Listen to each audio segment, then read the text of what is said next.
Hello everyone, I hope you are doing well. So in today's video, I'm actually going to go through the 2023 physics exam, short answer questions for the Northern Hemisphere. I've had my students, begging me to go through this paper because they have, Vika hasn't, posted any solutions. So yeah, so these are my suggested solutions to these, to this exam, and I hope this helps you in any way.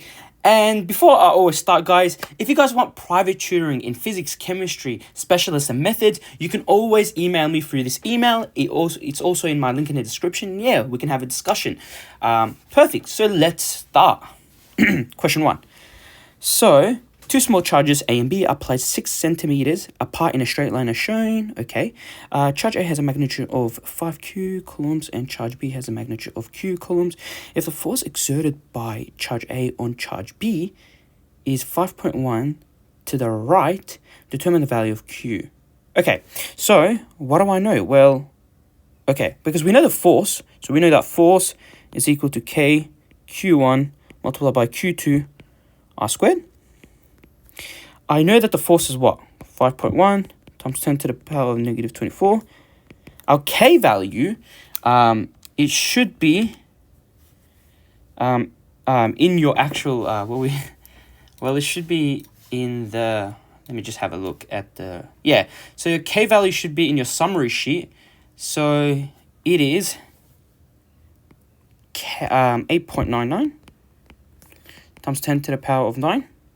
Your first charge is 5q, so that's right, 5q, multiplied by the second charge, which is just q. And the radius, well, it's 6 times 10 to the negative 2 squared. So, simplifying the whole thing over here, let me just make this smaller. So, really much simplifying this. So, okay, so what is 5.1 times 10 to the negative 24 times 6 times 10 to the negative 2 squared?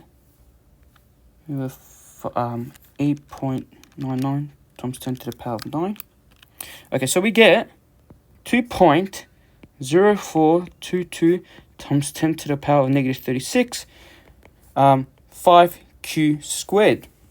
And so q is, so if I take this value divided by 5 and take the square root, we get q as 6 point, we wanted two significance, so 6.4 times 10 to the power of negative 19 coulombs. So let's write that down. So 6.4 times 10 to the power of negative 19.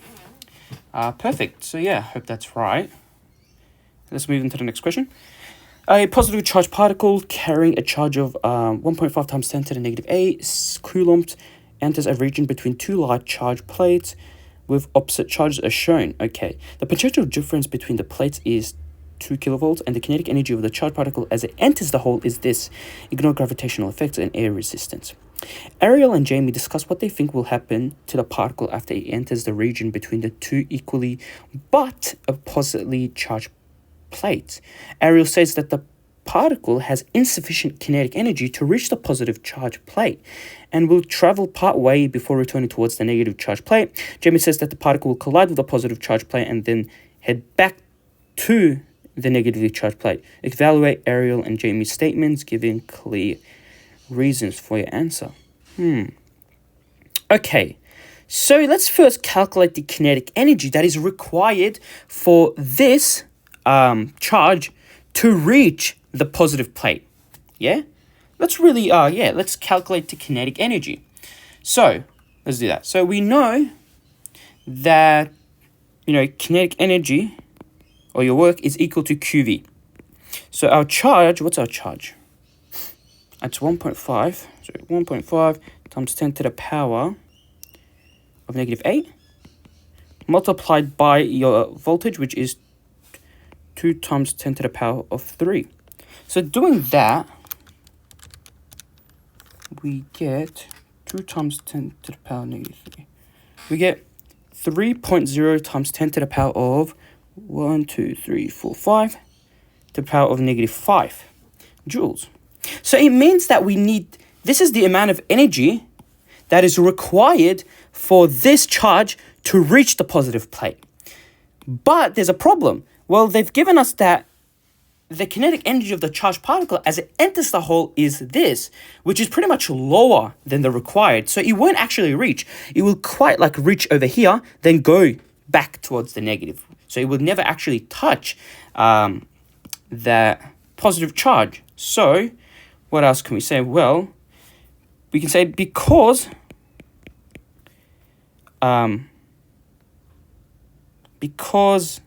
the kinetic energy of the particle is less than, because the kinetic, let's say KE, kinetic energy of the particle is less than 3.0 times 10 to the power of negative 5 joules, the particle will not reach the positive plate. Yep. So who's right? Ariel, because Ariel says that the particle has insufficient kinetic energy to reach the positive charge plate and will travel partway before returning. So we say Ariel is correct. So yep, that's 1 dot point. That's also another point, and that should be another dot point for calculating. Yeah, 3 marks, I believe. Perfect. Question 3. Two thin light aluminium tubes A and B. So yep. So this, yeah, so it's A and B are supported in a vertical wooden rack. Okay, as shown in figure 3, both of aluminium tubes rest horizontally on the wooden pegs. Okay, so these are wooden pegs, and okay, perfect. Okay, so the two thin light aluminium tubes form a series circuit with a DC power supply. It was observed that one of the tubes jumped upwards when the DC power supply was switched on. Okay, identify which tube jumped upwards and explain this observation. And explain why this occurred. Okay, so let's really look at this. So if this switch is closed, current will run through here. It will run. Okay, so it will run over here. So it will run through this tube. And let's look at tube A. If we use the right-hand grip rule, you should know that the magnetic field, or is it? No, it's actually, what am I saying? Magnetic field? Well, the direction of the field, we're saying. Like, the direction of the field will come inwards over here. Inwards. Over here will be inwards. And this will be outwards by using the right-hand grip rule. And let's try to do it for this. And the current will go here, come over here too. So if we use the right-hand grip rule over here too, okay, it comes also inwards over this part too. And outwards over here. So what do we know? Well, these two will repel each other. You can see, yeah? Because they're positively, like, remember, two magnetic fields are coming together and they're both the same direction. They will repel each other. So this one will go up and this one should go down. But only tube A will go up because look at the rack. This can go only up, whereas this one, it's pretty much, if it was going to go down, it's stopped by the wooden peg. So the thing that jumps up is actually A, we can say. So aluminium tube A. And why is that? Well, we can say the direction of the field goes, the direction of the field in tube A goes into the page,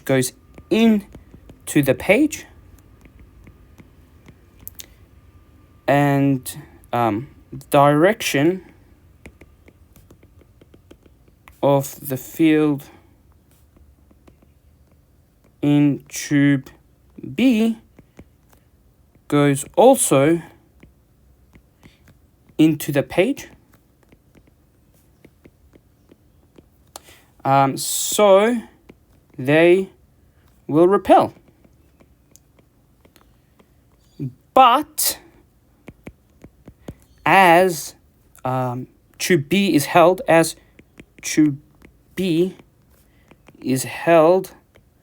by the wooden pegs.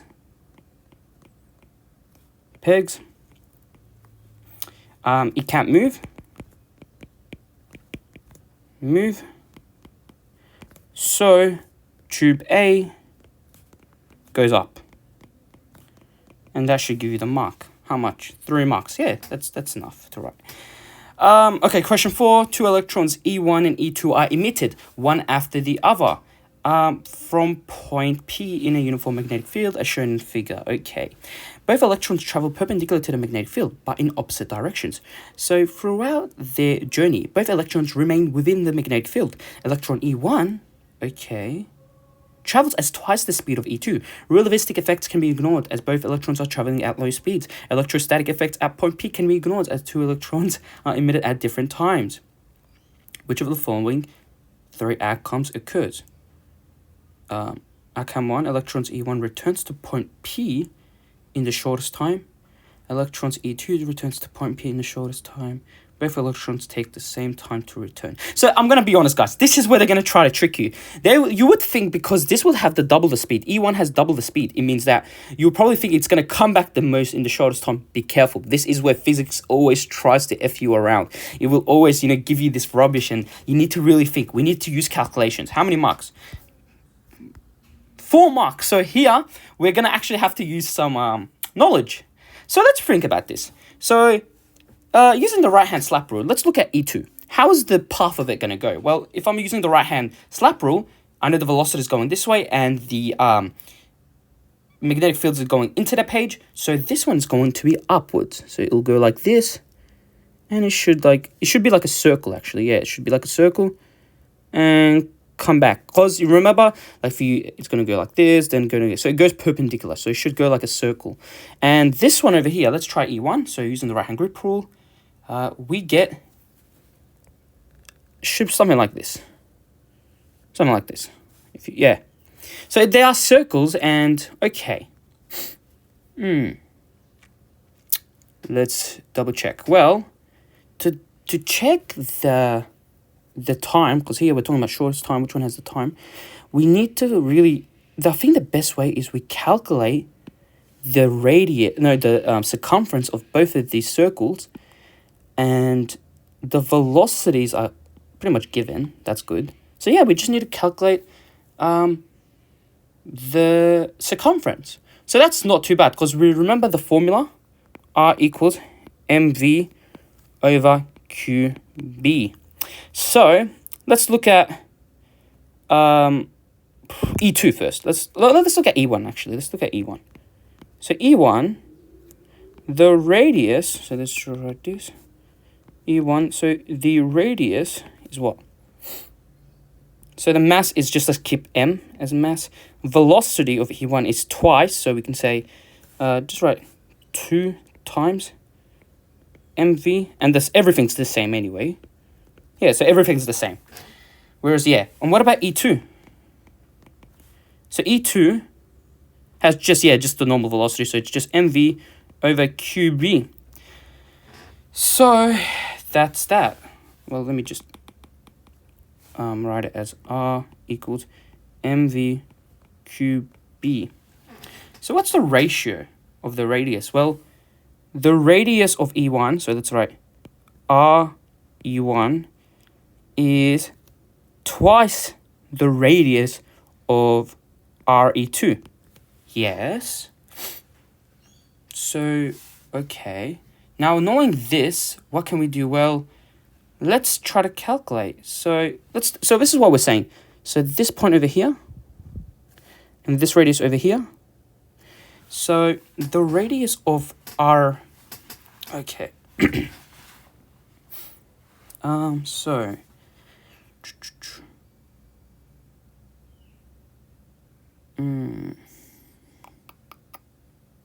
so RE2, so this is R, and this is 2R, if I'm not mistaken. Yeah. So yeah, is that true? Have I done that? So RE1, because it's saying RE1, the other is twice RE2. E1. Yeah, should be right. So what can we do? Well, distance, we can say, we know that the distance is 2 pi r, the circumference. And, okay, so, what can we say? So it means that, so the radius of E1, the radius of E1 is what? So the radius of E1 is 2r. Let's call it 2r, and the radius of E2 is just r.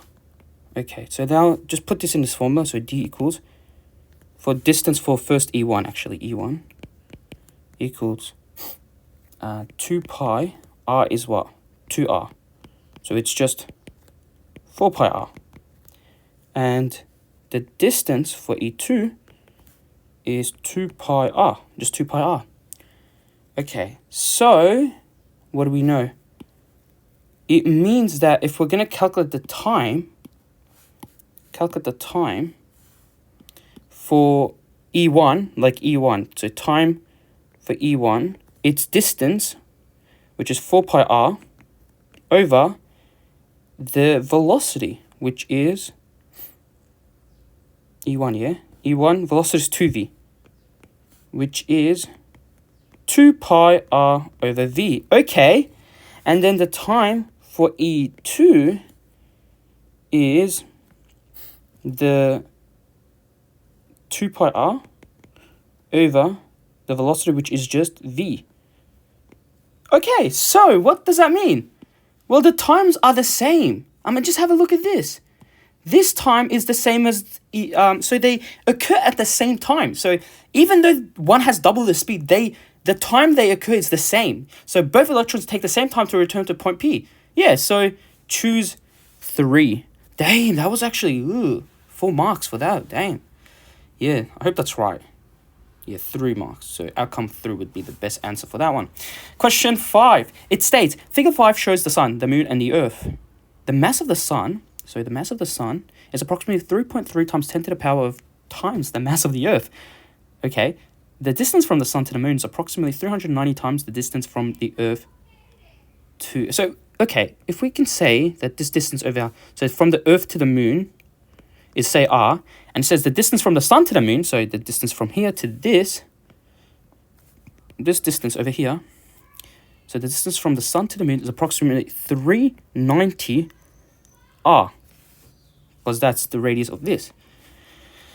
Calculate the magnitude of the sun's gravitational force on the moon, or divided by the magnitude of the earth's gravitational force on the moon. So we can say that, okay, so how does that, so what's the magnitude of the gravitational force on the sun to the moon? It's going to be G, the mass of the sun, and the mass of the moon, all over, so the sun to the moon is what? 390 r squared, all divided by, the next one is the magnitude of the earth and the moon, so G, M, earth, M, moon, all over, so based on earth to moon is just r squared. So dividing those, we get G, ms, mm over 390 squared over r squared multiplied by r squared over G, me, mm. What can we do? Well, the g's cancel out, those r squareds cancel out, cancel out. So simplifying this to, we get ms over 390 squared me. And it did say okay, so it says the mass of the sun is approximately 300 this times the mass of the earth. So we can just get this out and say it's 3.3 times 10 to the power 5 me. and those MEs cancel out, so this is the ratio. Let's write that. So 3.3 times 10 to the power of 5, 390 squared. And that gives you, to how many decimal place? 2? Two significant figures, so that will be 2.2. Move on to the next question. Measuring very small changes in the Earth's surface. So measuring very small changes in the Earth's surface mass. The 600 kilogram satellite, this is in a circular orbit around the Earth at an altitude of this. Be careful, altitude. The radius of the Earth is this. Calculate the magnitude and the direction of the satellite. Centripetal acceleration, give your answer to 3 significant figures. So, calculate the magnitude and the direction of the satellite's centripetal force. Now, you should know that any satellite, anything that's orbiting the Earth, it only has one force, and that's the force that... So, the satellite, so if I draw Earth here... Oh, what the hell is this? So, if I draw Earth quick... So, if this is Earth... Oops, so this is Earth... and say this is satellite or like an object, it's the Earth is the bigger mass, so it's pretty much attracting it towards the center of the Earth. So straight away you should write over here, so calculate the magnet and the direction of the satellite. So the satellite's centripetal acceleration, we say towards center of Earth. So that, yeah, center of Earth. Just make that smaller. Oh, okay. Put it over here. Make it more smaller. Done. And let me rub this off, and let's calculate the acceleration. Now, acceleration is just your g. So just say acceleration is what? G m r squared, where your g is what? 6.67 times 10 to the... let me just calculate, so negative 11. Times your mass, but this is the mass of the Earth. Be careful, not the mass of the satellite. So the mass of the Earth, they give it to us, don't they? They don't actually give it. So, but it should be in your formula sheet anyway. So if you look at your formula sheet, the mass of the Earth is 5.98 times 10 to the power of 24 all over the radius, which is the altitude, so 500 times 10 to the power of 3 plus the radius of the Earth, which is 6.37 times 10 to the power of 6 all squared. And that should give us, just calculating that, so A, so times 5.98 times 10 to the power of 24, 500 times 10 to the power of 3 plus 6.37 times 10 to the power of 6 all squared.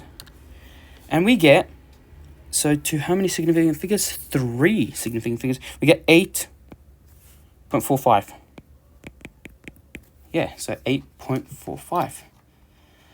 That's that. Next question. So figure 6 shows the graph of the gravitational force that would act on Grace. This for the range of altitudes. Estimate the energy required to lift the satellite from its present orbit to an altitude of 500 to a new orbit of altitude 1,400.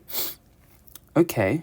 So, we know that it's currently over here.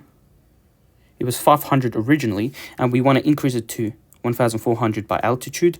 So, isn't it just the area at the bottom? Because it's a forced distance graph. So, it should be the area under it. And it's a trapezium. So, this over here, let's say it's, this whole distance is what? Let's say it's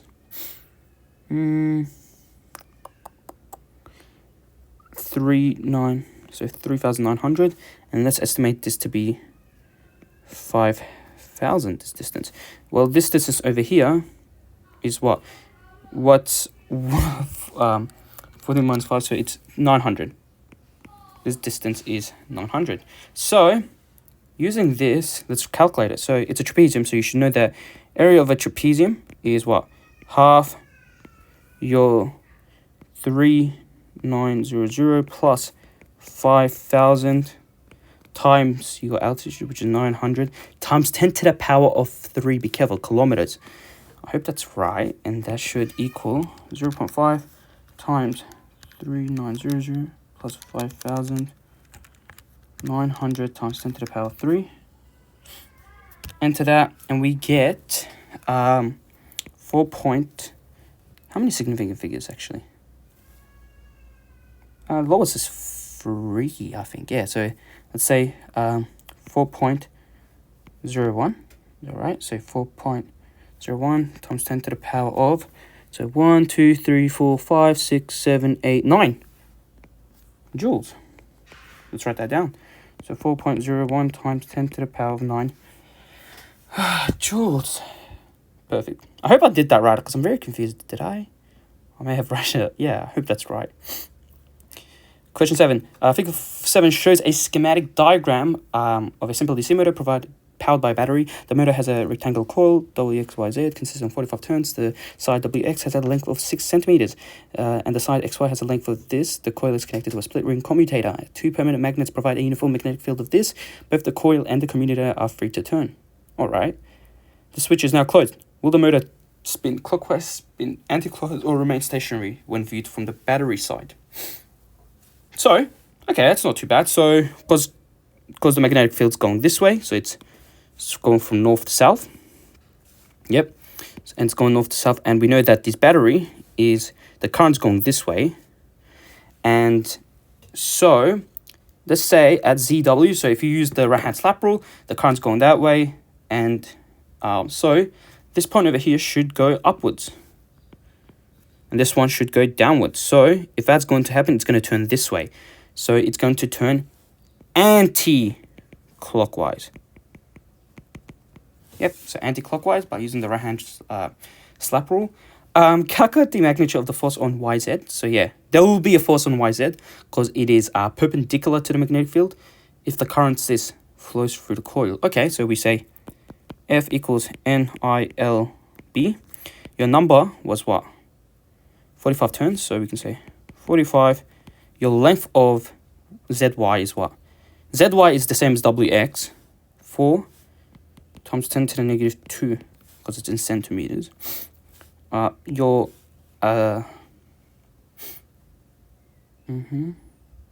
magnetic field is 80 times 10 to the negative 3.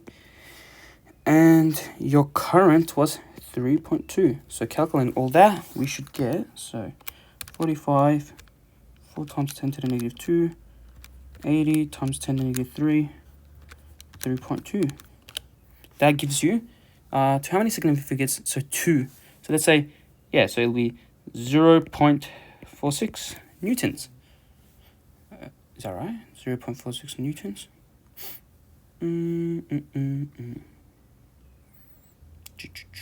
Have I written everything wrong? That's double checking. Yep, 4 times 10 to the negative 2. 45. 0.342. 80. This does stuff like, so YZ. So YZ. XY has this length. X. Oh my god. Okay, wait, be careful. I should be careful. The length is 6 centimeters, yeah. Just make sure you double check your answer. So XY is this. I made a mistake here just by, I said 4, but it's supposed to be 6. Dang. Just be careful. Double check your answers every time. Yeah, I read it too quick. So 6. If you put a 6 over here, what happens is just double check the answers then.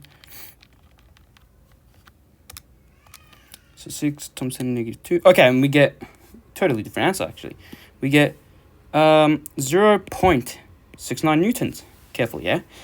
Let's at question 8. Sarah and this woman, Ramanda, construct a simple alternator shown. So when the coil is rotating steadily, it takes 50 milliseconds to complete a 1 revolution, and the peak MEF generated is 4.3. Calculate the frequency of this alternator. Easy. So frequency is 1 over the period. So the period is 50 times 10 to the negative 3. So that's doing that. So 1 over 15 times 10 to the negative 3.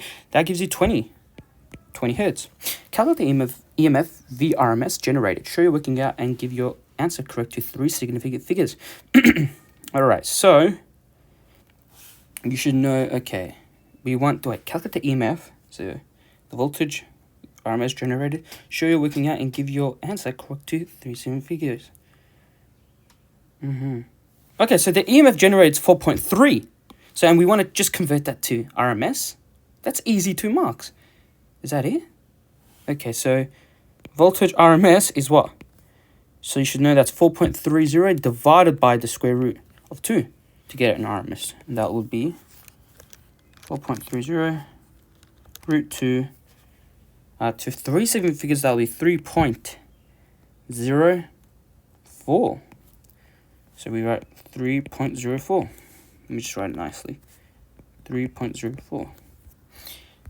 To increase the magnitude of the EMF produced in the alternator, remainder suggests making a number of changes to the alternator. Sarah insists that each change can be investigated one at a time, and the space provided indicate whether each suggestion will increase, decrease, or have no effect on the EMF produced by this alternator.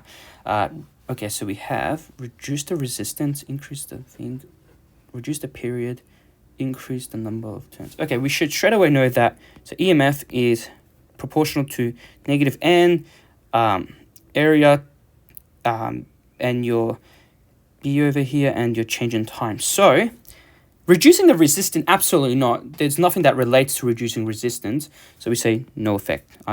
Should have no effect. Increase the strength of the permanent. If you increase it, your B value goes up. So your magnetic field strength goes up. So we increase the E, so your EMF.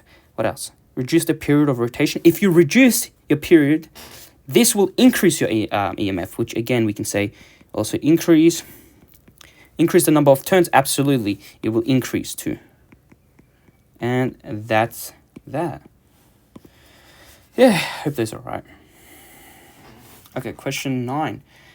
A local community wishes to power its town hall using hydroelectricity. A waterfall drives an AC generator with power delivered to the hall through transmission line as shown in the diagram. The generator has an RMS power output of this. So the generator has an RMS output of this. I'm just going to draw a diagram. So this alternator, let's draw it like this. It has an RMS output, so 4.2 kilowatts. When operating normally, the town hall electrical loads have a total resistance of 20 ohms. So yeah, and require 2.6 kilowatts of RMS power when operating normally. And because there's transmission lines, there has to be a resistor over here. And let's say this over here is the actual town hall. And yeah, because there's no actual, that's the most basic circuit because they haven't put any transformers. So we can just draw it like that.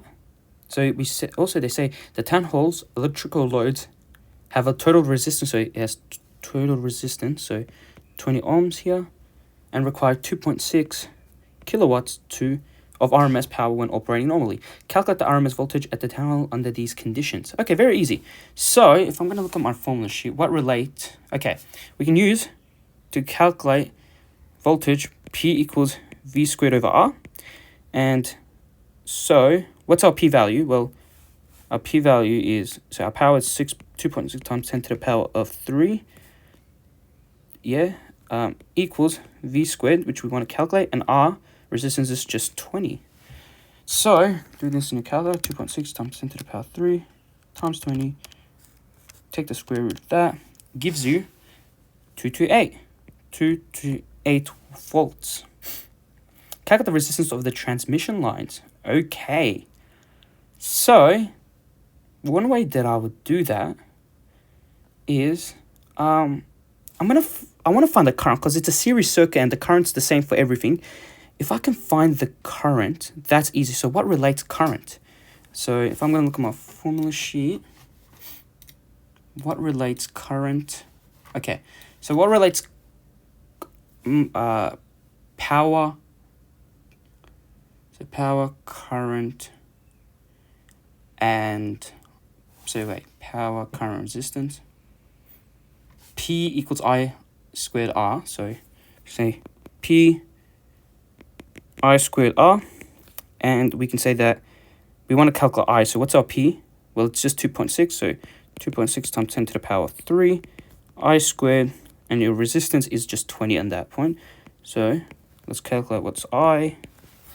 So we're saying 2.6 times 10 to the power of 3 divided by 20 and take the square root of this.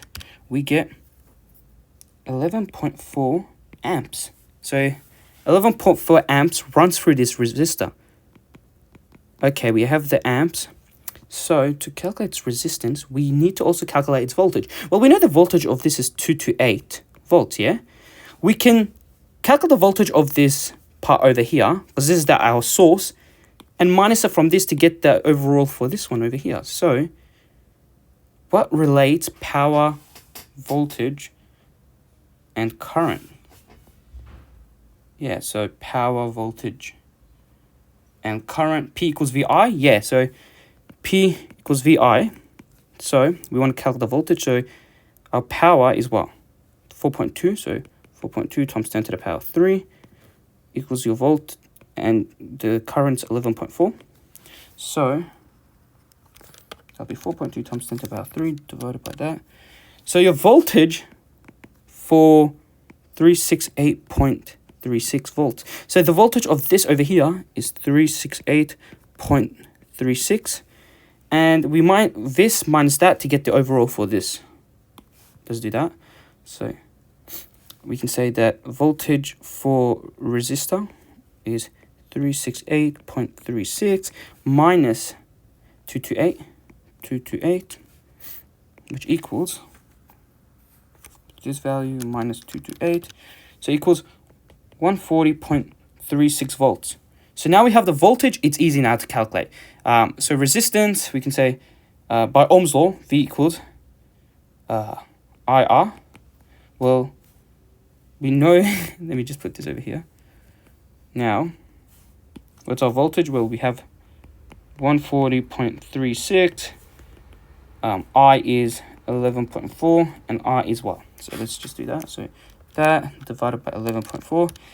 And overall, we get 12.3 ohms to 3 significant figures. Perfect. That's that. All right. So just two changes that could make. So suggest two changes that could. Suggest two changes that the computer could make to the system that will reduce power loss without changing the output of the AC generator or the load. Now, this is such a typical question. You should straight away know that a transformer, because there isn't a transformer, pretty much putting a transformer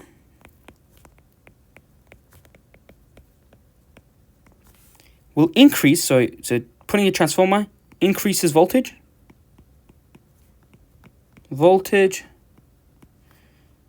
Therefore decreasing current and power loss. Yep, and you should know that because you remember P equals I squared over R. So the things that we need to be careful, power loss, is we want to try to decrease the current. And to decrease that, if we put an actual transformer and we increase the voltage, what happens is it decreases the actual current. So decreasing the current will decrease the power loss. So putting a transformer increases voltage, therefore decreasing the current and power loss. But also, what else? Well, we can also decrease the resistance in the transmission lines. So we can say decrease, or yeah, it's like, or like we can say put a less resistance transmission lines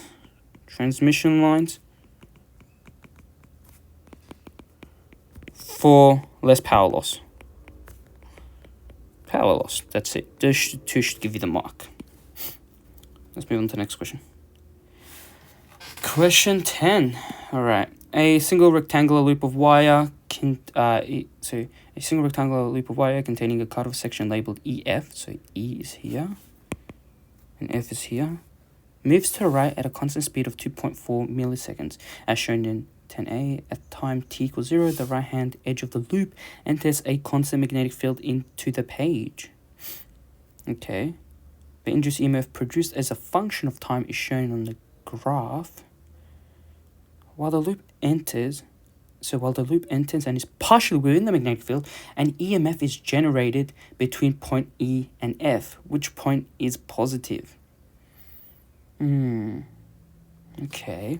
So they've moved it closer. So if it was over here, so if they moved it like inside of it, like this, say over here, and let's say this was, again, this is E and this is F. Well, if we use the right-hand slap rule, and well, the velocity is going to the right, so make sure that velocity is going. So using the right hand, so your thumb should be to the right, and your fingers should be into the page because of the magnetic field. And so the force is upwards. So the force should be pushing upwards. So if that's upwards, the positive, so F should be positive, because if this is positive, the current goes from out of it, and it should go like this. Can you see the arrows?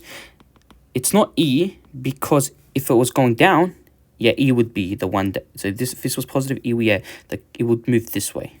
So F is your actual answer. We can just put F. I hope that's right. Is that a good explanation? Yeah. Explain why the induced EMF is constant during the time period 0 to 0.25. So 0 to 0.2. Well, it makes sense. Absolutely. Well, we can say 2 marks. Okay. Let's say, what can we say? Well, because when the loop is moving at a constant speed,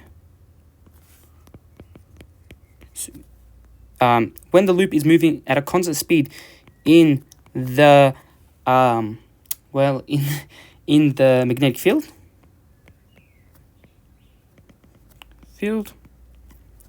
the change in flux changes. So when the loop is moving at a constant speed in the magnetic field, the change in flux changes. Hence, change in flux over change in time is the rate of change. Is the rate of change. We can see, hence this is the rate of change. Because it's moving at a constant speed, the change in flux over change in time is constant. Is that a good explanation? Well, it makes sense. Just, yeah, like, if you really think about it, yeah. So, yeah, the change in there is constant. Or should we just say, yeah, change in flux is constant. Change in flux, which is equal to your actual EMF. Let's do that. A nicer way to represent that. Yeah, hope that's right. That's the best explanation. So when the loop is moving at a constant speed in the magnetic field, the flux, or change in flux, changes. Hence, tangent E is the rate of change, because it's moving at a constant speed. The change in E is constant. Is that, yeah, should be all right. If that's all right. Calculate the strength of the magnetic field through which the rectangular loop travels. So, okay, that's easy. So your EMF is equal to your N area B over your change in time. Well, what's our EMF induced? Well, it's induced at negative 0.04, or just call it 0.04 in this time over here. So we can say, what was it? 0.04. So we can say 0.04. Your N, how many loops? Well, it's just one loop, isn't it? A single. So it's just one. Our area is what? It's, so 6 by 5. So we can say 6 times 10 to the negative 2 times 5 times 10 to the negative 2. Your B is what we're trying to calculate, all over your change in time, which is 0.025. 0.025. And so 0.04 times 0.025. Divide that by 6 times 10 to the negative 2 times 5 times 10 to the negative 2. And we get 0.33 to see two significant figures, yeah? Yeah, two significant figures, 0.33. Done. All right, let's look at the next question. Lee ties a small ball of mass 100 grams to a string and rotates it in a vertical circle as shown in the figure 11a. Assume that the ball is rotated at a constant speed of this. The radius of the circle is 0.6. Figure B shows a side view. Okay. On figure 11b, draw an arrow to represent each of the forces acting on the small ball at position A at the top of the circle and position B at the bottom of the circle. Label each arrow clearly and use the length of the arrows to show the relative approximate magnitudes of the forces. No calculations required. Okay, so, well, of course, there's going to be a weight force. Anything with mass has weight. So this over here, let me just draw in a red color, nice. Oh, let's see it. So there will be a weight force. We can say W for weight force. And this should be the same length in also A. So let's draw it the same length. Weight force. And there also is tension. And so for the tension will be, well, remember, our centripetal force, our actual net force, is inwards. It's towards the circle. So for B, it should be upwards, and it should be the longer one, because it's the actual net force. So yeah, we call that tension over here. And already the weight is moving towards us, so our tension should be less. Should be like this. Let's call it like that, yeah. Hope that's all right. And we call that a tension. Is that right? Yeah. It doesn't say net force. It should just say tension and weight. Use the length. Yeah, I think that's it. I hope that's right. All right, let's look at the next question. Calculate the tension force in the string of the ball when it's at position B. Use this. Okay, B. Okay, so let's take up as positive, or yeah, because it's moving towards the center. So we can say that T, because it's upwards, minus W, which is mg, is equal to your centripetal force, your net force. So and if I look at what's the centripetal force? It's mv squared over r. So mv squared over r. So tension equals mv squared over r plus mg. And let's sub that in. So tension is your mass, which is 0.1. Your velocity, it's constant, so it's 3 squared over r, which is 0.6 plus 0.1. Your g is 10. So your tension should be 0.1, 3 squared, 0.6 plus 0.1, 10. We get 2.5. So let's write 2.5. Done. Lee now increases the speed of the ball to a new constant speed, which is greater than 3 milliseconds, so meters per second. And notice that the string breaks when the ball is at position B, so at the bottom. Okay, explain why the string is more likely to break at position B than position A. Well, it totally makes sense. So from the formula what we just calculated, we know that the centripetal force, so Fc, is equal to T minus G, mg. Now, your centripetal force has a velocity. Yeah, because we can see it has velocity. So, if we've doubled the velocity, think about it. If we're doubling this velocity, so like, let's say it's 2Fc, your mg is constant. It's not related to anything. It's the mass times the gravitation, and the gravitation is constant. So what does that mean? Well, your tension's supposed to be increasing too. That's what pretty much why it breaks. Because when v increases your actual velocity, and it pretty much means that the overall centripetal force is also increased. So yeah, but remember that the tension is constant. It's actually not changing. So you need to compensate for that, because if this is increased and this is constant, you need to increase this for compensation. But yeah, that's why the tension breaks at that point. So how can we say? Well, we can say 3 marks. Wow, 3 marks. So we can say as velocity increases,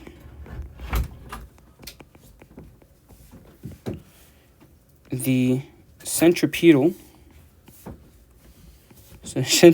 force increases. So as the velocity increases, the centripetal force increases. But your weight force, your weight force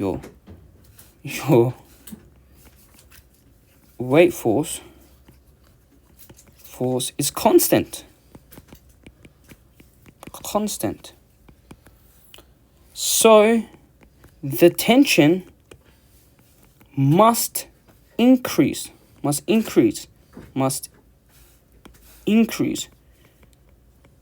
for compensation. Hence, why the string breaks or something. Why the string is more likely to break. String is most likely to break at B. Is that alright? 3 marks. So we've given the formula as velocity increases, the centripetal force increases, but your wave force is constant, so the tension must increase for compensation, hence why the string is most likely to break at B. I think that's alright. I don't know if I've given the best answer. Yeah. I'm just trying to think. Should we write more?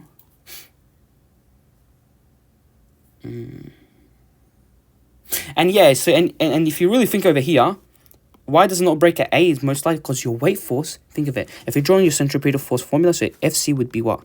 So FC is equal to your weight minus your tension. Remember now your weight to, if we're increasing the velocity, so this increases, how can we increase your FC? Well, your weight force is constant, but your T here is small already. So it's most not likely to break at that point. So yeah, that's why. Hope that's alright. So tension must increase, hence by. Let's see, yeah, I think one more dot point, that's right. But for position A, FC is mg minus t. So an increase in velocity, so but for position A, FC mg equals mg minus t. So an increase in velocity means so but for position G, so an increase in velocity means we must decrease tension, but tension is already small. I think now I'm just muffling, but yeah, I hope you guys understand what I'm saying. Like this is, yeah, in dot points, I hope you just understand what I mean, what I want to say, but I think, yeah, that's all right. I'm not going to write anymore. So question 12, 2 students investigate a physics long jumps. They analyze a video of their friend Gemini as she runs through a longer track and then she jumps. She lands on a sandpit that is level with the track. Gemini horizontal speed. At the moment she jumps is this. So her horizontal speed over here is 8 milliseconds. So no, meter per second. She's at air for 0.6 seconds before she lands at the sandpit. So she lands over here and takes 0.6 seconds. The student uses G as 10 for these calculating the motion is modeled as the point of mass as shown. Okay, calculate the horizontal distance that Gemini would be expected to travel if her motion were modeled as a projectile with point mass as shown. Okay, very easy. So, yeah, because horizontal, we're talking about horizontal, your horizontal is constant, so your distance, distance is what? Your velocity times your time. And so our velocity here is just 8, your horizontal component of your velocity, and 0.6.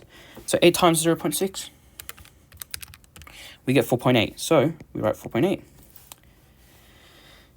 Calculate Gemini's vertical speed. So calculate Gemini's vertical speed as she takes off from the track. So we want her vertical speed. So we want this speed, I think. Yeah, calculate Gemini's vertical speed as she takes off. So we want this, yeah. So what do we know? So we know that if we half this time over here, so it means this is 0.3. So we know that the velocity, your final velocity is 0. Your actual vertical velocity should be 0, because that's where, like, that's the second that, like, you go and there's a moment that you become, like, your velocity becomes 0, and then you become quick again. Yeah, so knowing that and the time and your acceleration, so we can say u is what we want to calculate. And your velocity becomes 0, your t is 0.3, and your accelerations are -10. We get which formula? V equals u plus at. Yeah, that's the formula. So v equals u plus at. So your v is 0, your u is what we want to calculate, plus your a is -10, your t value is 0.3. So your u is 10 on 0.3, 3. Choose 3. So how many significant figures? They're all, yeah, be careful, but yeah, 2 significant figures. Calculate Gemini's velocity as she launches. So calculate Gemini's velocity as she launches. Include both the magnitude and the angle from the horizontal of her velocity as she takes off. Okay, we want to calculate her v here, actually. That's easy. Well, we've already calculated. So if you just draw this is how the triangle looks. And this is your theta. Yeah? This is that theta over here. And we already know that this is a constant 8 velocity. And we've already calculated this one is 3. So your final velocity is just what? This velocity is what? 8 squared, which is 64 plus 9, which is equal to what? So 64 plus 9, 8 point, wait, how many significant figures? 2. So 8.5. So we can write that here, 8.5. And it's easy to calculate the angle. So your angle is, this is your opposite and this is your adjacent. So we can say it's tan inverse of 3 on 8. So 3 on 8, which is 3 on 8, which is 21. Just 2 significant figures. 21. The students use a tape measure to check the horizontal distance that Gemini actually jumps and find that it is less than the distance they calculate in pi. So just one possible reason. Oh, so they measure. We've calculated that it was 4.8, and they measure it, and it's less than that. Well, in real life situations, remember air resistance can have a big problem. Like air resistance can push you, and say this is like 4.8 here.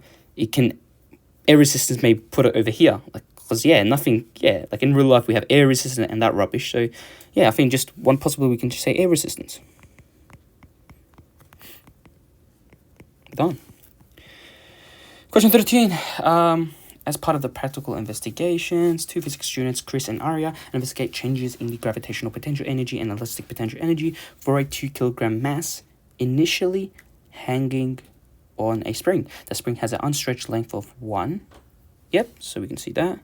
Over here, the spring has an unstretched length of 1 as shown in position P. 2 kilogram mass is placed on area on the unstretched spring and it hangs stationary at Q. So, okay, over here in figure, so the physics teacher tells them that they can use G as this for the calculation. Show that the spring constant of the spring, K, is this. Okay, well, very easy. So, here, because it's like if I put the mass and it's now, the thing is that it's stationary. And what does that mean? Well, it means that the force of your weight force, or your actual mg, is equal to the force of like the spring, which is, yeah. So it's compensated. So that's why if these are both balanced, it becomes stationary. So, and the other one is what? Well, I really forgot what was the formula. Let me just have a look at my summary sheet. Yep, K times X. Yeah. That's K times X. Because they are balanced, we can just say Kx equals mg. And we know that K is what we're calculating. What's our X? Well, because we've moved it down to 2. Remember, 2 times. So there's 1. We're done at 2. So yeah, be careful. So put 2. Your mass is, what was the mass? 2 kilograms. And your G is 10. So... What have I done? No. What have I done? Oh my god, I've mixed something up. Okay. Okay, be careful. K is, what's your change in X? Well, it was initially here. That's when it's not spring, and it stretched one distance, 1 meter. What am I dialing? Yeah, 1 meter. Your mass is 2. Mass is 2. Your G is 10. So your K value is 20 newtons per meter. That's that. Let me rub this off. That's the question. Chris then pulls the mass down a further 1 meter below position Q. Yep, so it's at position R, and releases it so that it oscillates between R and P, as shown. The student decides that the gravitational potential energy, EG, is 0 at position R. Okay, so at position R, this over here. Makes sense. Well, yeah, they're taking this height to be 0 here. And they use the formula for the gravitational potential, this, where H is the height above the position QR. Okay, the students also decide that the elastic potential energy is 0 at the top of P. Yep. So here, okay, so it's X is 0. You're stretching 0, but this is where it will have the maxed potential energy. And this is the formula where X is the extension of the string beyond its unstretched length. Area enters the following information into the table. Using the formulas for EG and ES, verify the area's ES is 10 joules at position Q. Huh? Wait. Using the formula EG and ES, verify the area's ES is equal to 10 joules at position Q is correct, and fill in the missing data points at the table. Okay, so we want to verify the area's ES. So elastic potential energy is at position Q is correct. So Q is over here. Over here. This is Q. And what do we know? Well, here is when it's unstretched, so X is 0, and they stretch it 1 meter. So your ES, so if we say at point Q, your ES is half your K value, which was 20, we calculated it, and change in X squared. So a change in X squared, which we already know what that is. It's 1 squared, so 1 squared, so it's 10 joules. Yep, so we've done that.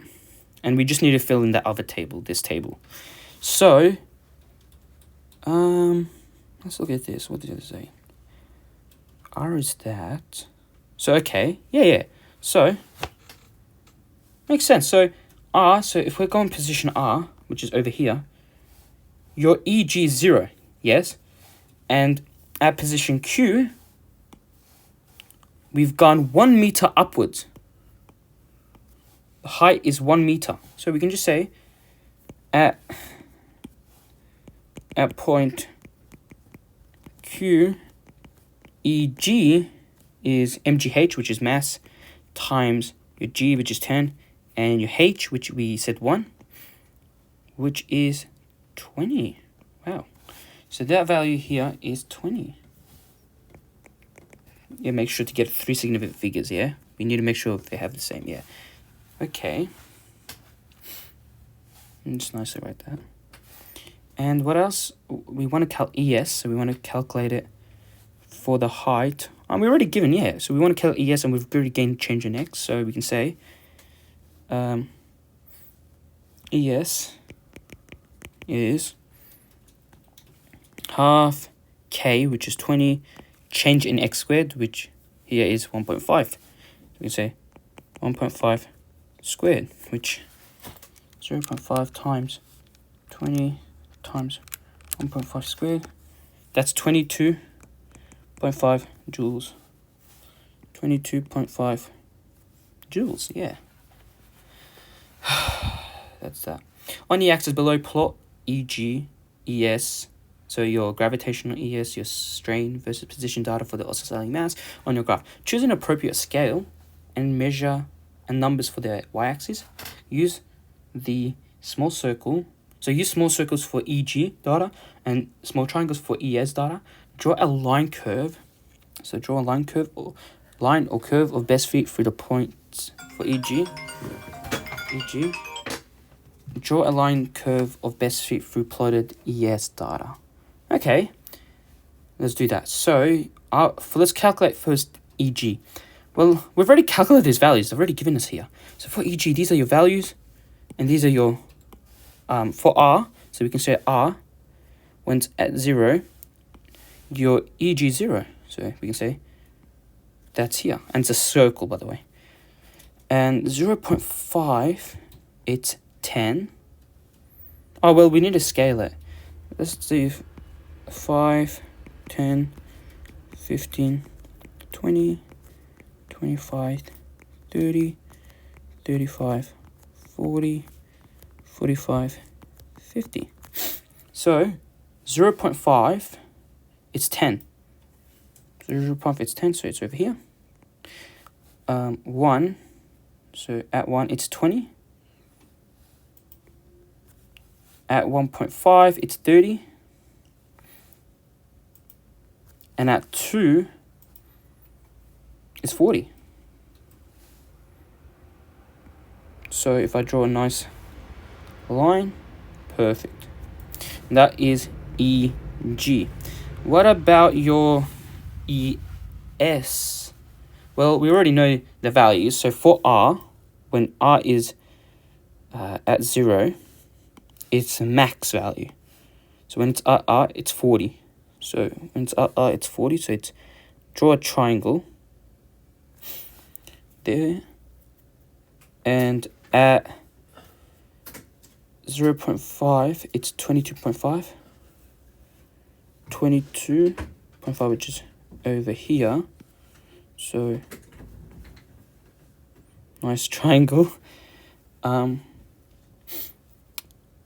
So at one it's 10. Is that right? 10, yeah. So at 1 it's 10. At 1.5 is 2.5. And at 2 it's 0, should be 0, yeah. Okay, and now draw a nice curve. Okay, let me just nice curve like that. And yeah, so this here is your ES. Have we done everything? Choose an appropriate units, small circles, data. Yeah, it looks good. Determine the speed of the mass. So here, determine the speed of the mass as it goes through position Q. Speed of the mass. So, if I look over here, position Q over here. So, we know that the total energy, because when it's here, this is where it's your mg is your max. So your EG is at max. And it's easy to calculate the max value. We know what that is. So your EG, which is just mgh, so mgh is equal mgh where your max is, yeah? So mgh for 2 meters, yeah, because the distance here is 2. So you can say, yeah, leave it there right now. And then, because it's gone down here, what happens? Well, there's going to be kinetic energy, because we're trying to calculate velocity, so there'll be kinetic energy over here. There'll also be EG also, because we still have a height. And we also would have strain energy, because we've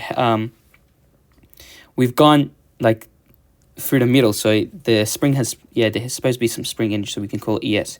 So knowing all of these will, this plus all of these should, yeah, equal each other by conservation of mass. So we're saying mg plus half k x squared plus half mv squared.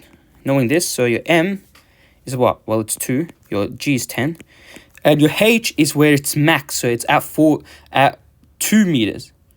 When is that max? So 2 meters. So your next is your mass, which is just 2, your 10, and that's when your height is 1. Plus half, your k value is 20. Your change in x is, so we're going from here to here. Your change in x is 1, so 1 squared is just 1. Just put it just 1. Plus half, your mass is 2, and v squared. So let's just calculate this. 2 times 2 times 10. 40. So 40, 20, plus 10, plus v squared. So doing this, so what's 40, 20, 10, square root. We get velocity as, to what significant figures we want it. Well, we'll get two significant figures here. So 3.2 meters per second. So 3.2 meters per second. Aria and Chris discuss, so what do you say? So Aria and Chris discuss the graph that they have drawn. Chris says that the calculation must be wrong because the graphs should add up to a constant amount, the total energy of the system. However, Aria says that the graphs are correct. Explain why Chris is incorrect. Well, it makes sense because, like, they haven't drawn the kinetic energy. They did not put it. Remember, it's the total energy, which is like the whole energy. If you're supposed to draw the kinetic energy also, and if you add the kinetic energy in the strain, it should pretty much be the total energy, because you know how, so that's why. What did he expect? Because like, you need kinetic energy also. So what, explain why Chris is, so Chris didn't like think of like drawing also kinetic energy. They didn't take it into account pretty much. So and it hasn't been graphed. So if it was graphed, let's say kinetic energy, I don't know how it would look. Blah blah blah. Just say it was like this or something. These kinetic, so the kinetic energy plus your ES should equal to your EG, that constant. So because pretty much energy is conserved. So that's why that's why. So explain why the Chris is correct. He forgot to include kinetic energy. So that's, he forgot to include kinetic energy. So he forgot to include kinetic energy as he did not graph it. And that's it. I don't think, explain why Chris is correct. He forgot to include the kinetic energy as he did not graph it.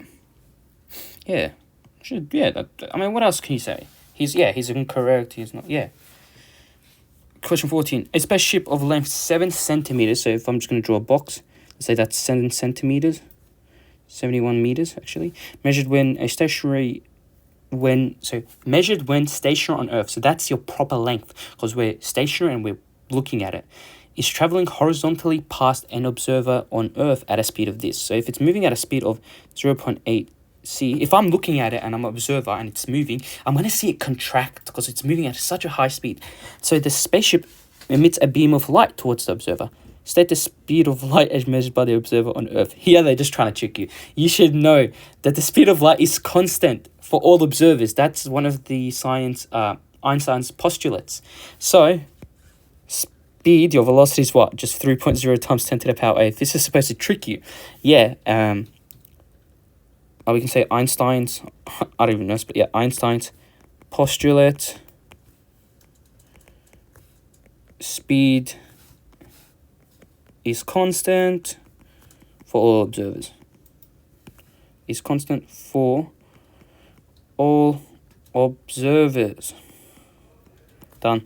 Calculate the length of the spaceship as measured by the observer. So the observer of the Earth will see it contract. So we're just trying to calculate L or gamma. So your gamma here is 1 over the square root of 1 minus your velocity, which we said 0.8 c squared, over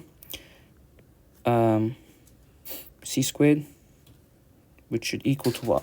So what's 1 square root 1 minus 0.8 c squared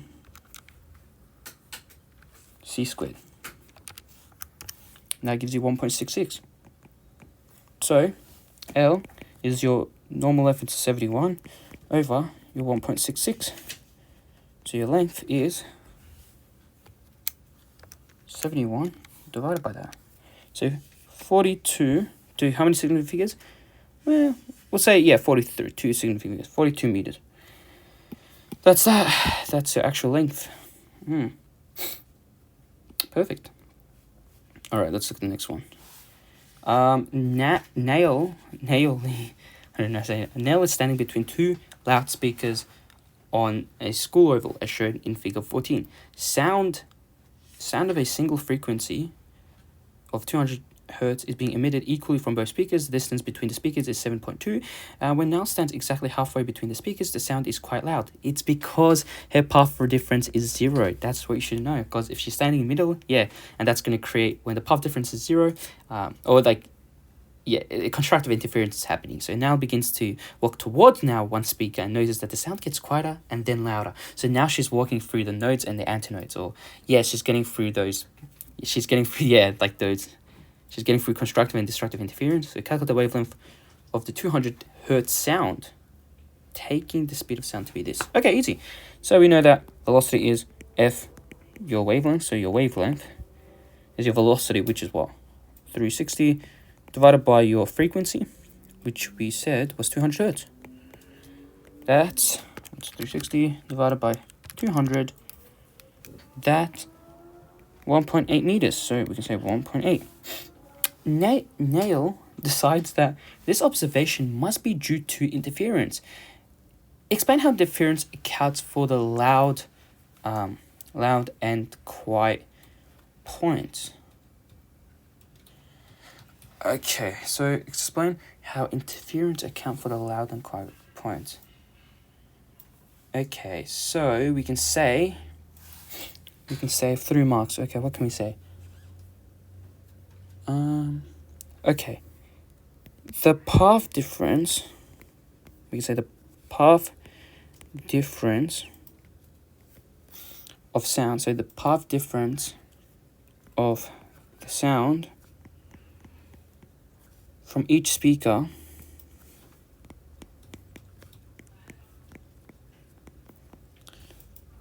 so the path difference of the sound from each speaker in the middle position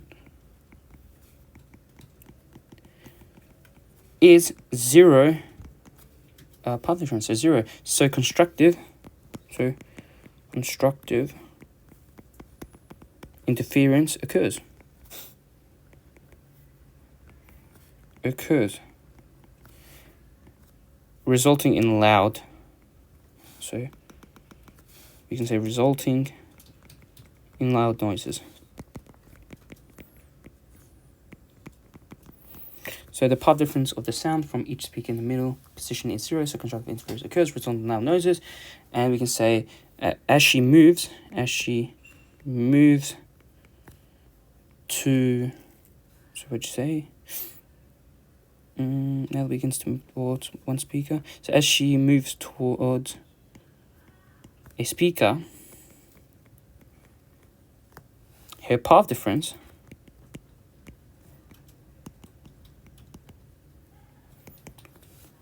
alternates to 1/2 this.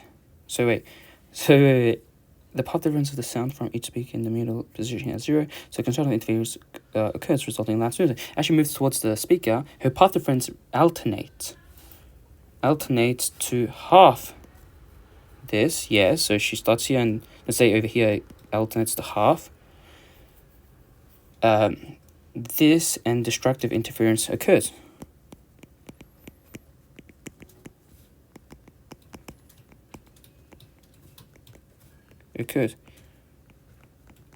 As she moves more,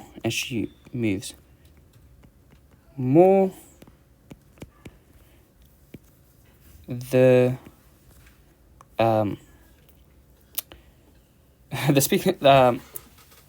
the path difference alternate. You say, so the path difference alternate. I don't know, by n pi and n minus half pi resulting in the different, let's make this smaller, make our life easier. We can say resulting in the alternating loud and quiet points. Hope that's enough to give you the mark. Wrote too much, but yeah.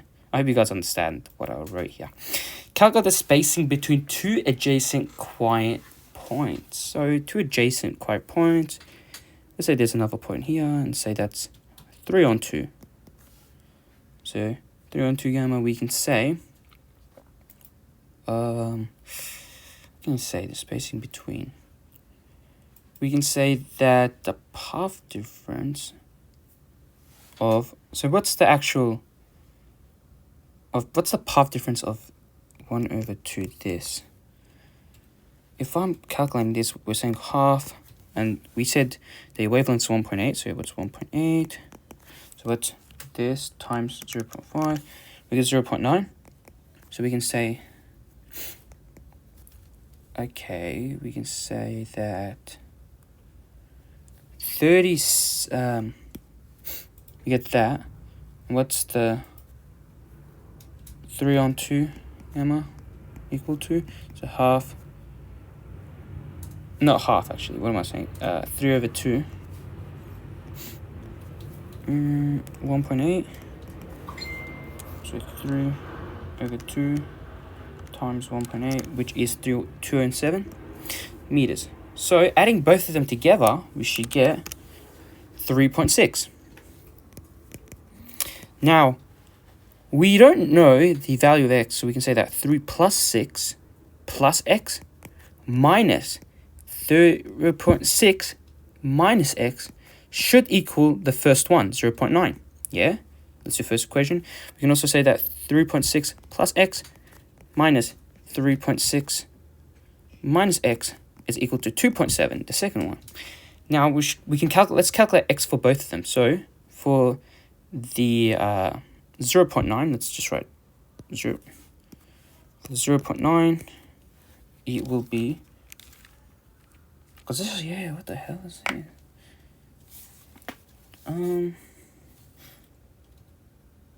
Okay, wait.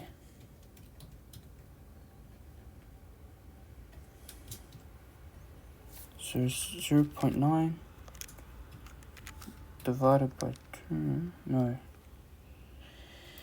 0.9 divided by 2, we get, so this over here becomes 0.45, and this one over here becomes 2.7 divided by 2, so 1.35. We can say that then what's 1.35 minus 0.45? That gives us 0.9. So it's 0.9. Yeah, so that's that. That's how you would do it. That's how I would do it. Okay, 2016. Period and, oh, look at this actually. Wait. I've seen this diagram before. It's actually, if you look at the 2002 exam for sound module, you would actually see this, I think it's the same question. They've just used the same diagram. Period and Dan are playing music in a soundproof recording room. Period leaves the room while Dan is playing. She noticed that when she's standing at point X with the door open, as shown, she can still hear the music play. The music is not only softer, but some of the frequencies also seem to be relatively much softer. The door to the recording room is 1 meter wide. Okay. Outline in what ways the music sounds different to period. Okay, this is all about diffraction. This question, I've done it so many times, millions of times. I've done questions that have been so similar to this. And yeah, so they always, yeah, I'm actually quite happy that they've put a question like this. 3 marks, okay. So we can say it's all about diffraction. So diffraction is the phenomenon that creates this. So we can say diffraction is the phenomenon, I don't know how to spell it, phenomenon of what, so diffraction is the phenomenon that causes, should we say, that causes sound waves. So diffraction is the phenomenon that causes priya to hear or to listen. In what ways the music sounds different to priya? Explain this. Diffraction is the phenomenon that causes priya to hear these sounds. We can say that. And so we know that diffraction depends, so your diffraction, your D, let's actually call it D, depends on your wavelength over your width. Well, our width is constant, which is 1.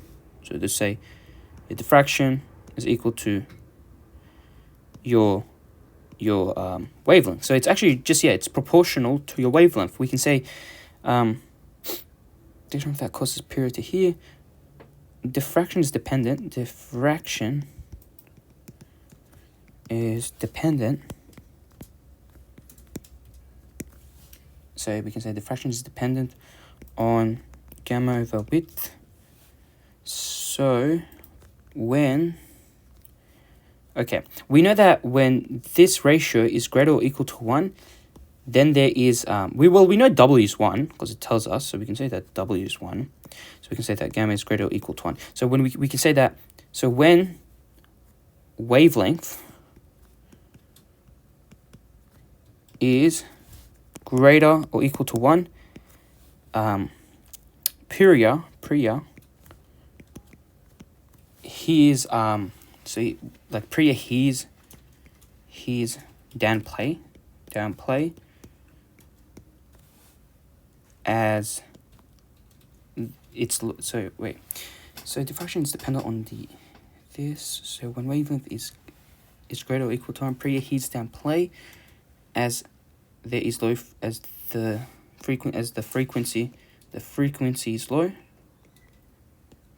is low, and it makes sense. So if he's playing with wavelength that's greater, so diffraction is like much better. So it means your wavelength is great. So let's say, for example, if we have a higher wavelength, like this is a wavelength and they're high, and when they're coming through this, they are much more higher at diffraction, so she hears them.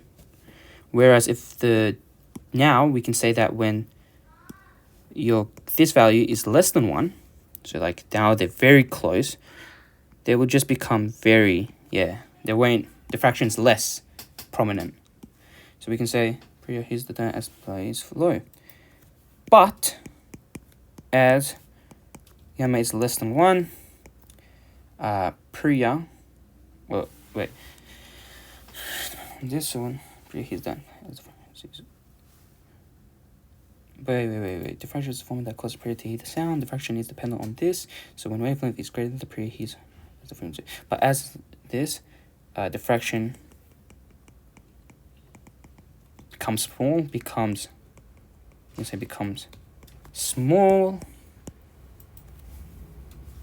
and won't diffract as much. So priya won't hear the music. Yeah, something like that. That's enough. I don't think, So outline what ways music sounds. Yeah, I think that's enough. Diffraction is a phenomenon that causes priya to hear the sound. Diffraction is dependent on this. So when wavelength is greater, the priya hears downplays as the frequency is low. But as x is less, diffraction becomes small and won't diffract as much, so priya won't hear the music. Optical fibers. Also, these are millions of questions. There are millions of questions from VCA in the old study designs. I've done all these questions, and I'm not gonna lie, bro. The main thing you should know, all of you guys, is to do past exam questions. I'm talking about from 2001 to 2020. Just do VCA questions because they repeat. I'm telling you, physics questions repeat. I've seen this question before. I just know it's an optical fiber. I've done millions of questions, so it's good to see questions repeating, actually. So question 17.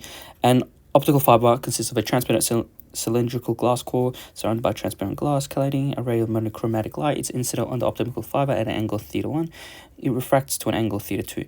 inside the fiber. It then travels into the core until it reflects at a critical angle at the interference between the core and the cladding as shown. The refracting index of the core is 1.55, so this is 1.55, and this should be 1. And the angle theta 2 is this. Calculate the values of theta 1. Take the refractive index of this to be 1, the air. Okay, so the normal here, then that's perfect. So we can just say N1 sine theta 1 equals N2 sine theta 2. Your N1 is your air, which is just 1. Sine theta 1 is what we're trying to calculate. So N2 is what? It's 1.55 sine 31 degrees. So you're saying sine inverse of 1.55 sine 31 is theta 1. So that's, let me calculate that. So we're saying sine 1.55 sine 31. That will equal 53 degrees to two decimal places. Two significant figures, I meant. Calculate the refractive index of the cladding. Okay, now, so this thing here, when it goes to the cladding, it gets reflected. It means that, and it tells you that the critical angle for it to be reflected. So I'm just going to draw a normal over here. And if I'm just going to draw that over here, actually, like a nice diagram. So say this is your normal. And we have this angle over here, which is your theta 2, which is 31. We need to calculate this over here, this theta. And yeah, that's what we need to calculate, because we know the formula is for what we call if I just go to my formula sheet, the formula for critical angle, I don't know why I forgot that. Where is it? N1 sine theta, sorry, N1 sine theta C equals N2. So we just need, this angle over here, this critical angle over here. And we know N2, we know the cladding. That's what we want to actually, calculate, cladding. So N2. So, and we know N1's 1. So how do we calculate this one over here? Well, if we know this is 90 degrees, isn't it just 180, because it's the angles of the triangle as 180? We minus 31 minus 90 degrees, and we should get 180 minus 31 minus 90. That gives us 59. So your theta is 59 degrees. So I'm going to bring this whole thing over here to show some working out. So let me just pull up that. So 180. Did I did I calculate that right? 90. 180, yeah.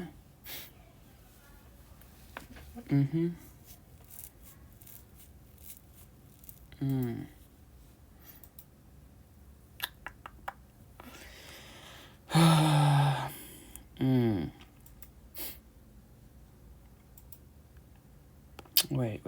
What have I done here? Oh my god, wait. Have I calculated the angle right? Because, wait, 180 minus 90 plus 31, 59. So if it's 59, so N1, what happened to me? N1 is, okay, so N1 is what? It's 1.55, so we can say 1.55 sine 59 degrees. N2 is what we're trying to calculate, so we get 1.55 times sine 59.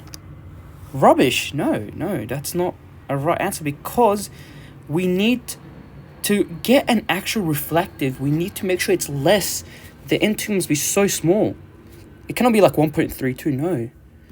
From past, you cannot have that as a refractive angle. So I made a mistake with the angle then. What have I done here? Oh my god, am I like, there's such a basic mistake. What am I doing? So let's really think about this. If I know, oh my god, I'm so stupid. Oh my god, I'm so actually dumb. This angle, we calculated it. Theta 1, we calculated was 53. Yeah? And we did that. we know this is 31. Yeah. And so if I go through there, that is I don't know why I'm struggling. It's very easy.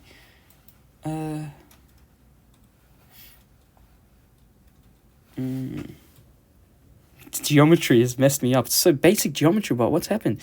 Alright. Be careful. So what I know is that this theta 1 comes in here. So if I can just do some geometry over here. If I've calculated theta 2 to be 53, yeah? If this is theta 2, oh no, theta 1, 31. So if I've calculated this over here, theta 1 to be that, so theta, this is 31, and that theta, if I can do z, is over here, is 31 over here. Wow, what's happened to me? Damn. I have lost this plot. Such a basic question. 3 marks, but I know how to do it. I've done these questions before. Have I lost this? Wait. I just want to smash through this quick. We're nearly done. Just, yeah. Alright.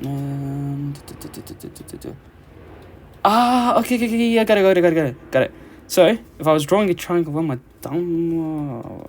So, this is the triangle. And this point over here is actually 53 degrees, the one that we calculated.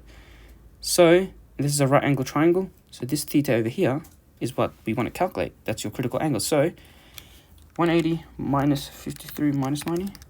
Yeah, 37. So, 1.55 sine 37 N2.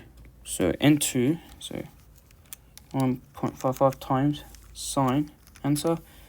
We get 0.93. See, that makes sense, because you need to have an N2 value that is less than your actual N1 value. That's what you need to do. So, because that's why I knew I was, so by the way, you should know this property. N2 must be less, or N2 must be less than N1 for critical angle. So that's what, when I did those calculations, I saw something that was wrong. So that's why I had to double check. Yeah, if I've got that. Wow, I don't know. I just don't know what to say. I really lost that plot there. I don't know what happened to me there. Damn. Oosh.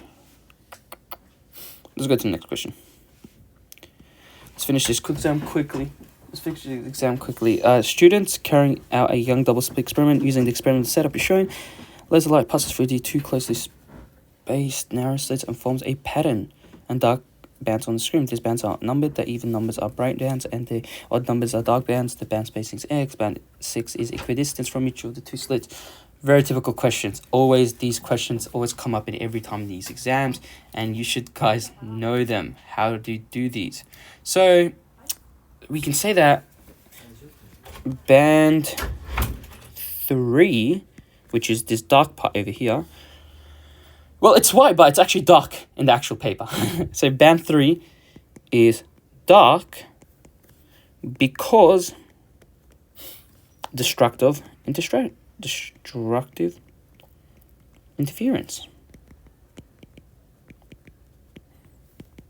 So when path difference between waves from 2 slits is an odd multiple of half wavelength, the waves will add destructively, will cancel, we'll call it. Will cancel, resulting in dark bands. This is the case for band 3. Yeah, that's that. That's the next question. The 2 slits are 1 meters from the screen. The wavelength of the laser is this, and the spacing is that. Find the band spacing. Very typical questions. Very easy. Use the formula changing x over L over D. So our wavelength is 600 times 10 to the negative 9. Our length is 1 meter. And our distance is 0.01 times 10 to the negative 3. So calculating that, we should get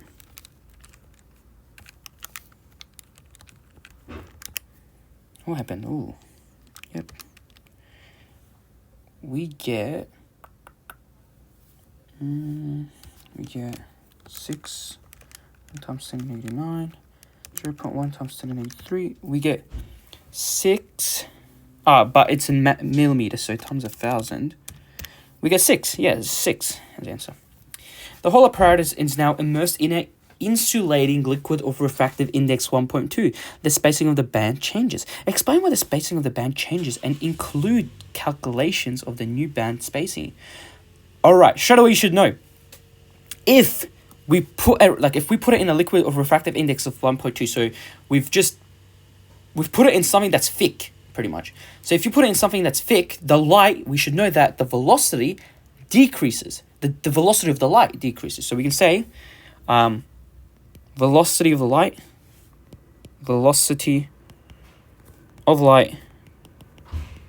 decreases. Also wavelength. But be careful, because we're dealing with I've always told, when you're dealing with refractive index or anything with that shit, remember one thing. The frequency does not change. That's what you need to know. The frequency of the light doesn't change. So velocity of the light decreases, also wavelength, but frequency does not change. So what can we use that to our advantage? Well, we know that from formula, what was it? N equals what? What can we get? N equals C over V, yeah. So if we know that N equals C over V. And for example, this over here, well, the speed of light is C. So we can say, what's our new velocity? So your velocity is what? Your N value, which we said is 1.2 here. Your C value is 3.0 times 10 to the power 8. And that changes your velocity to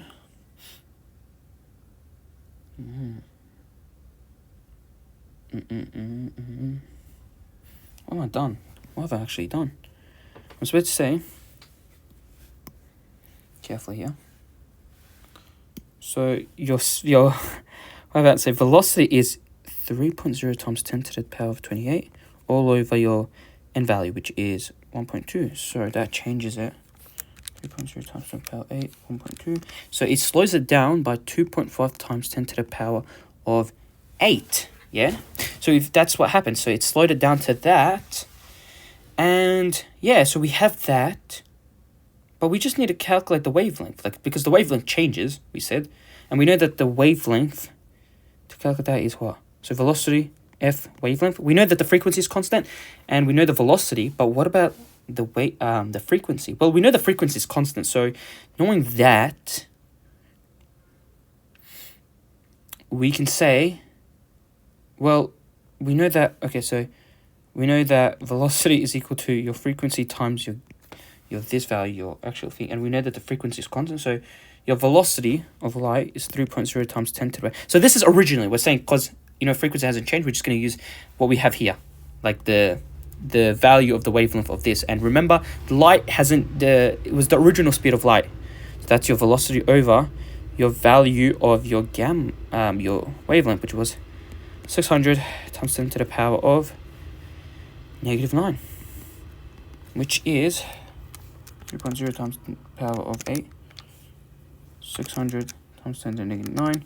That gives you 5 times 10 to the power of 14. So that is your frequency. So now, having this, your new wavelength is your velocity, which we've calculated, which is 2.5 times 10 to the power of 8, over your frequency, which we just calculated, which was 5 times 10 to the power of 14. So your wavelength is 2.5 times 10 to the power 8 over this. And that gives you 5.0 times 10, so 1, 2, 3, 4, 5, 6, 7, -7 meters. So now we have this new wavelength. Like we had originally, so our wavelength changed, now we know our change of wavelength. So using this wavelength, what can we do? Well, we'll just calculate our new spacing. So change in x is 5.0, this, your wavelength, times 1. It's the same, it's 2 slits, the distance, over 0.1 times 10 to the -3. So your change in x is this over 0.1 times 10 to the -3. We get 5.0 times 10, 1, 2, 3, -3. Yeah, meters. That's that. And yeah, that's your answer. That should be your answer. Perfect. That's that. That's your new slit width. I hope that's right. Yeah, two marks for that answer. Dang, that's not good. This should be like a 4 mark. All this working out just for 2 marks. Nah, that's rubbish right there. They're really taking a piss, aren't they? Yeah, that's not good. Stupid, but what can you do? What can you do? All right, that's that. I'm just gonna make these small. Oops. We're nearly done anyway. What's happening? Come on. All right, there. Let's go. Question 19 says, in an experiment of the photoelectrical effect, Stan shines ultraviolet light onto a zinc plate and ejects photoelectrons.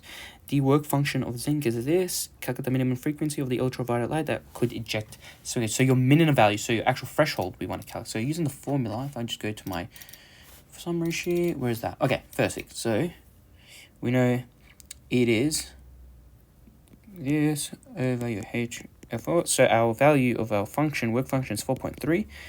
Our H, remember, we need to use 4.14 times 10 to the -15. And that's your frequency. So 4.3 over this, and that gives you the 3 decimal places. So that'll be 1.04 times 10 to the power of 15. That's that. Next question. Sam wants to produce a greater photocurrent, that is to emit more photoelectrons. He considers using a much brighter red light. So wait, he was using ultraviolet, and now he uses red light instead of the original ultraviolet source. He uses them part A. Is Sam's idea likely to produce a greater photocurrent? Absolutely not. No. And why is that? Because the frequency became less. Like he's using a small, remember that the ultraviolet has a high frequency, and when you're comparing it to the visible light spectrum, like a red light, it's much less. So we can say the frequency of the red light is less than ultraviolet.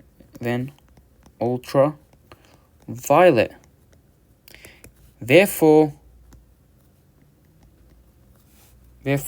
less than the threshold. The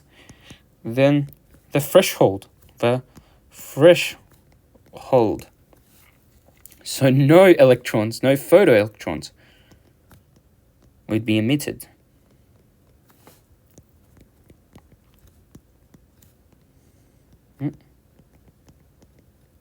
Oh, I just want to get, a beam of electrons, each with a momentum of this, is passed through a salt crystal to produce a diffraction pattern in figure 19. Calculate the Broglie wavelength of the electrons. Okay, so we know the momentum. I'm just going to look at the formula. So I'm going to have a look at the formula, and we can relate that momentum, and we want to do Broglie wavelength. So we know momentum is h over this. So our P is our momentum, which we said 4.60 times 10 to the -24. Your H value is, I'm just going to see it. So your H value is 6.63 times 10 to the -34 over your wavelength. So let's calculate the wavelength. So 4.6 times 10 to the -24. We get 1.44 times 10 -10 to how many decimal places? Yeah, 3. Perfect. Explain why electrons. So explain why the electron diffraction pattern for salt crystals provides evidence for the wave-like nature of matter. Okay, so think of it like this first. 3 marks. We know that diffraction is a wave property, yeah? Is a wave property. Yeah?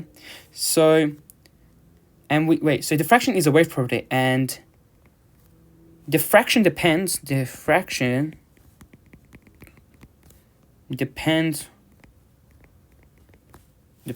on your wavelength over your width. The de Broglie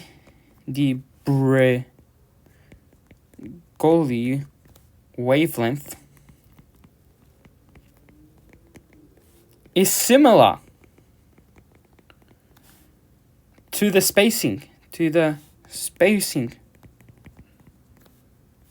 the salt crystal, spacing in the salt crystal.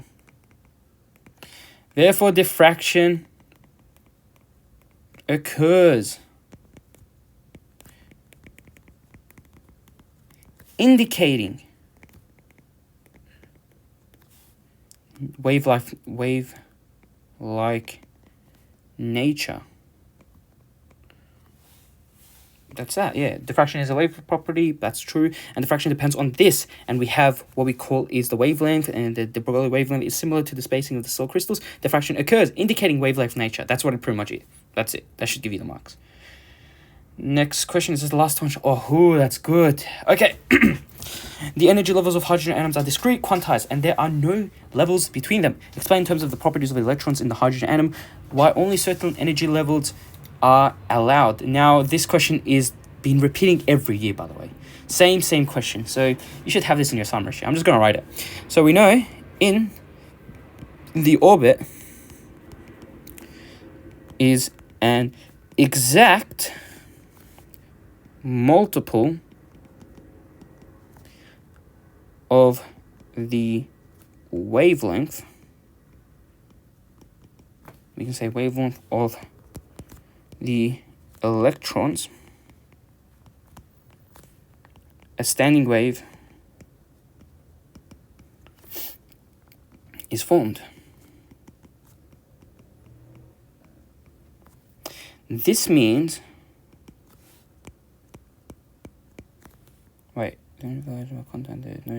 explain in terms of properties of electrons in the hydrogen atoms by this. So in the orbit is an exact multiple of the wavelength of the electrons. A standing wave is formed. This means that electrons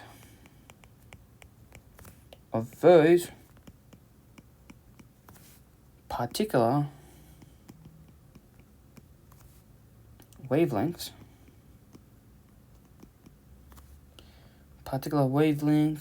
can exist in the atom, since different wavelengths correspond to specific energies.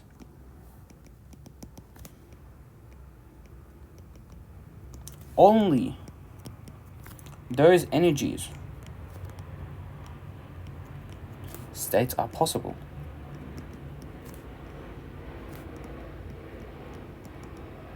For the atom.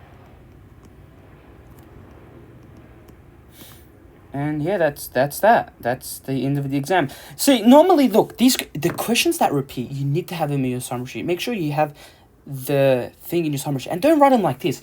This here, you should write it always in 3 dot points. 3 marks, 3 dot points. I'm just writing it like this, so most of my students should know what they actually so that they understand what to actually take off from the whole thing. Yeah, writing this whole thing is quite useless. So yeah, these are the actual points, and yeah, just make these, read this, understand it, and make it to significant 3 dot points and put them in there. Examiners don't like a full paragraph. Be careful. Don't make them read. They are very bored in their life, so they only like Yeah, so don't make them annoyed. When writing, just make sure dot point it. That's the point. But I'm writing these for you guys so you can actually understand the full concept. And yeah, that's that, guys. I hope you guys enjoyed this video. Yeah, this exam was alright. And because there was so many similar questions to the old exam, so they're taking some very old questions. So maybe in the actual real exam for the 2023 students, maybe you should do some past exams from VCA. Maybe this is giving you a hint that they're gonna put some old questions in your exam. So yeah, that's a hint maybe. Yeah, they may be giving you us, they're trying to give you hints right now. So I would do some past exams and see and hope for the best. I hope you guys do well in your exam. And yeah, thank you for watching this video, and I hope you do well. I'll make sure to do more videos like these in the future. Bye bye.